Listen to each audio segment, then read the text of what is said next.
عمومی طور پہ ہوتا یہ ہے کہ لوگ کہتے ہیں جان ہے تو جہان ہے.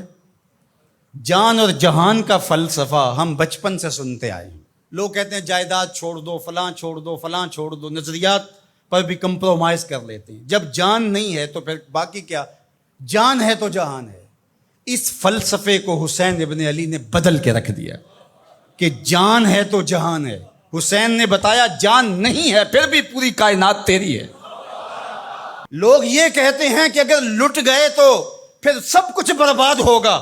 حسین نے یہ فلسفہ دیا لٹ کے ہی تو آباد ہوا جاتا ہے. یزید سب کچھ بچا کے بھی نہ بچ سکا، حسین سب کچھ کٹا کے بھی زندہ و جاوید رہا. یہ فلسفہ دیا سب کچھ کٹ جائے، سر نیزے کی نوک پہ بھی چڑھ جائے، خاندان کی لاشیں بکھری پڑی ہوں اور گھوڑوں کے ٹاپوں تلے روندی جائیں، کفن بھی کھینچ لیے جائیں، خیموں کو بھی آگ لگا دی جائے، لیکن سر شہیداں پھر بھی نیزوں پہ بلند ہی رہے گا، اونچا ہی رہے گا. یہ فلسفہ حسین ابن علی نے دیا.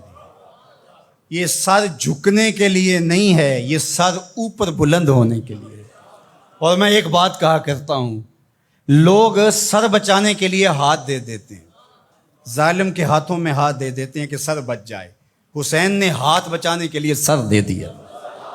ہم نے بچپن سے لے کر کے لڑکپن تک اور لڑکپن سے لے کر آج تک حضرت نبی رحمت صلی اللہ علیہ وآلہ وسلم کا یہ فرمان سنا ہے، من رآ منکم منکرا فلیغیرہ بیدہ فإن لم یستطع فبلسانہ فإن لم یستطع فبقلبہ وذلک اضعف الایمان او کما قال النبی صلی اللہ علیہ وسلم.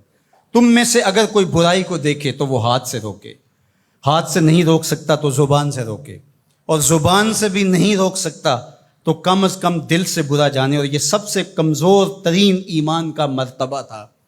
جو لوگ کہتے ہیں امام حسین کربلا میں کیوں گئے، میں انہیں کہتا ہوں امام حسین حضور کی گود کے پالے ہوئے تھے، کمزور ایمان والے نہیں تھے کہ دل میں ہی کڑتے رہتے اور ظلم کو اور جبر کو اور زیادتی کو اور ناانصافی کو ہاتھ اور زبان سے نہ روکتے. حضرت امام حسین کے خطبے دیکھ لیجئے، قدم قدم پہ خطبے دیے. محمد بن حنفیہ کے نام جو آپ نے وصیت نامہ لکھا، آپ نے فرمایا انی لم اخرج عاشرا ولا بطرا ولا مفسدا ولا ظالما. میں سیر سپاٹے کے لیے نہیں جا رہا اور نہ ہی میں اپنی کسی خواہش کی تکمیل کے لیے جا رہا ہوں. میرے اہداف میں، میری خواہشات کے کسی گوشے میں یہ موجود نہیں ہے کہ میں تخت و تاج حاصل کر لوں گا. انما خرجت لطلب الاصلاح فی امت جدی. میں اپنے دادا کی امت کی اصلاح کے لیے جا رہا ہوں. ارید ان آمر بالمعروف وانہی عن المنکر. میں امر بالمعروف اور نہی عن المنکر کے جذبوں سے مالا مال ہو کے میں اس سفر کو اختیار کر رہا ہوں. جب شریعت کا مذاق اڑایا جا رہا ہے، شریعت کی شکل بدلی جا رہی ہے، خلافت کا رشتہ قرآن سے ٹوٹ گیا ہے اور ایک نئی صورت دین کو دی جا رہی ہے، اور جو اس سانچے میں ڈھل کے دین نکلے گا وہ محمد عربی کا دین نہیں ہوگا، جو طائف کے بازاروں سے لے کے مکے کی گلیوں تک، احد سے لے کر غزوہ حنین تک حضور نے خود اور اپنے اصحاب کو تکلیف میں ڈال کے جو دین دیا، جو امت تشکیل دی.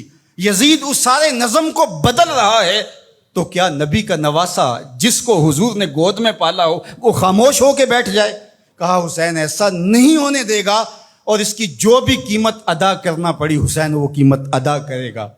اور پھر اس کی قیمت چھوٹی نہیں تھی جو ادا کرنا پڑی.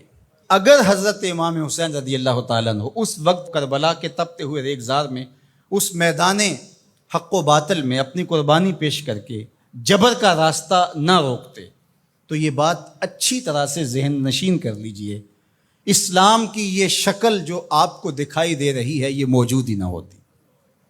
دنیا کے اوپر کتنی تہذیبیں، کتنی ملتیں اور کتنی اقوام، جب ان کے اندر تغیر آیا تو وہ اپنی اصل صورتی چیزیں کھو بیٹھی. دنیا کے اوپر کتنے مذاہب، یہودیت کی شکل دیکھ لیجئے، کیا یہ وہی صورت ہے جو حضرت موسیٰ لے کر آئے؟ عیسائیت کی شکل دیکھ لیجئے، کیا یہ وہی صورت ہے جو حضرت عیسیٰ لے کر کے آئے؟ ابھی کچھ دن ہی نہیں گزرے تھے تو حواریوں کے بعد جو ہوا اور جس طرح سے دین عیسیٰ کا حلیہ بگاڑ کے رکھ دیا گیا، جس طرح موسوی دین کی شکل تبدیل کر کے رکھ دی گئی، تو کیا دین محمدی کی شکل باقی رہ جاتی؟ جب یوں دین کی صورت اور شکل کو بدلنے والے میدان میں آپ موجود ہوئے تھے، لیکن باقی ادیان، باقی تہذیبیں، باقی ملل، باقی قومیں، ان کی شکل اس لیے تبدیل ہو گئی کہ اس شکل کو بچانے والا کوئی حسین وہاں نہیں تھا، اور یہاں اس دین کی اصل صورت اور شکل اس لیے موجود رہی کہ اس دین کو بچانے والا حسین ابن علی موجود تھا۔ مسٹر گوکھلے نے کہا تھا کہ اگر حسین ابن علی رضی اللہ تعالی عنہ نہ کھڑے ہوتے تو اسلام یا تو مٹ ہی جاتا، اور اگر موجود رہتا تو اس کی وہ شکل نہ ہوتی جو محمد بن عبداللہ لے کر آئے تھے، اس کی شکل وہ ہوتی جو یزید پیش کر کے جاتا۔ لیکن حسین ابن علی کی قربانی، ان کی نہضت کی وجہ سے، ان کے قیام کی وجہ سے، ان کے کھڑا ہو جانے کی وجہ سے 14 صدیاں گزرنے کے بعد آج بھی وہی اسلام ہے جو آمنہ کا لال دے کے گیا تھا۔ یہ حسین ابن علی کا کام ہے جو حسین نے کیا۔ اس لیے حضور نے ناز کیا حسین پر، کہا کہ حسین منی و انا من حسین، حسین مجھ سے ہے اور میں حسین سے ہوں۔ یہ مجھ سے ہے کہ میری بیٹی کا بیٹا ہے، میری نسل ہے، میرا نسب ہے، میں حسین سے ہوں، قیامت تک میرے دین کا جھنڈا جھولتا رہے گا، تو اس کی بنیادوں میں لہو حسین ابن علی کا۔ حضرت امام حسین رضی اللہ تعالی عنہ نے ایک بات کہی تھی جب بیعت کا آپ سے مطالبہ کیا گیا، تو آپ نے یہ نہیں کہا کہ میں یزید کی بیعت نہیں کرتا، بلکہ آپ کا جملہ تاریخ ساز ہے، بڑے لوگوں کا کلام بھی بڑا ہوتا ہے۔